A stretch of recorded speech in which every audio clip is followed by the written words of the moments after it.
ये जागरूकता सभा में सिविल सर्जन साहब का और हमारे जितने गणमान्य चिकित्सक हैं और मेरी जो एएनएम सिस्टर सब हैं सबका मैं अभिनंदन करती हूँ।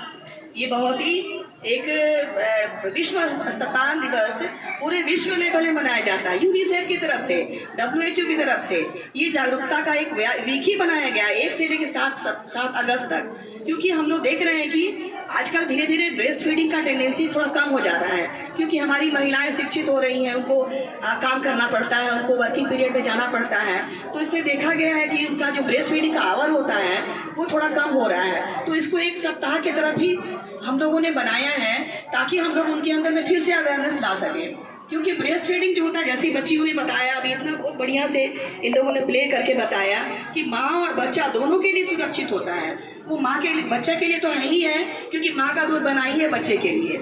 हम लोग बोलते हैं exclusive breast feeding for 6 month.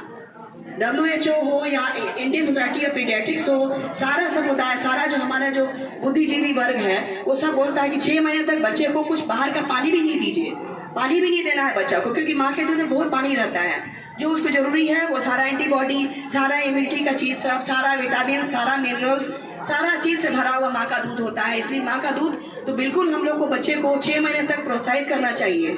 यहाँ मैं देखती हूँ कि हमारे पोस्ट नेटल वार्ड में कितनी सारी बोतल फीडिंग कराती हैं लोग, जिससे मैं बोलती हूँ, डिस्करेज करती हूँ, उन लोगों को डिस्करेज करना चाहिए, क्योंकि बोतल फीडिंग से बच्चे को बहुत इन्फेक्शन पहुँचता है और उससे बहुत तरह का प्रॉब्लम भी हो जाता है।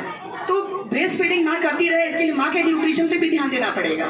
और फ्यूचर में भी, और WHO का थीम है कि invest in breast feeding and invest in future, क्योंकि माँ का फ्यूचर उसी से सिक्योर होता है। ब्रेस्ट फीड कराएंगी तो उनका सारा जो है कॉन्ट्रैक्शन वगैरह होता है ठीक, PPH से कंट्रोल होता है। जब प्रेगनेंसी पीरियड में, डिलीवरी के बाद में जो ब्लीडिंग हो जाता है तो एक बहुत ही लाभदायक हार्मोन निकलता है हमारे पिट्यूटरी ग्लैंड से, जो ऑक्सीटोसिन होता है और वो यूट्रस को कॉन्ट्रैक्ट करने में हेल्प करता है। तो इसलिए PPH से माँ का रुकाव हो गया, माँ का उसमें प्रबंधन करने में हम लोग को बहुत परेशानी नहीं होती है। इसलिए हम लोग तो आजकल डिलीवरी के जस्ट बाद जितना जल्दी माँ कंफर्टेबल हो जाए उसको बताते हैं, प्रोत्साहित करते हैं कि आप बच्चे को ब्रेस्ट के पास ले जाना है।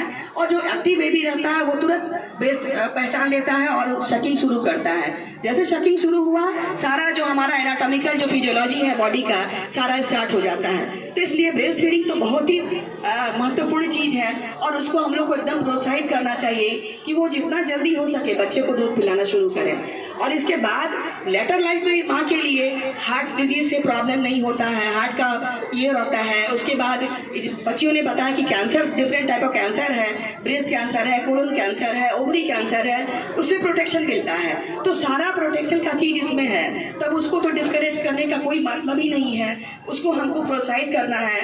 जो हमारी वर्किंग लेडीज़ हैं उसके लिए IT कंपनीज में सारा वो प्राइवेट रूम बना हुआ है कि आप जाके फीड कराइए वहाँ, उसके लिए भी वहाँ प्रोत्साहन दिया जाता है। इसलिए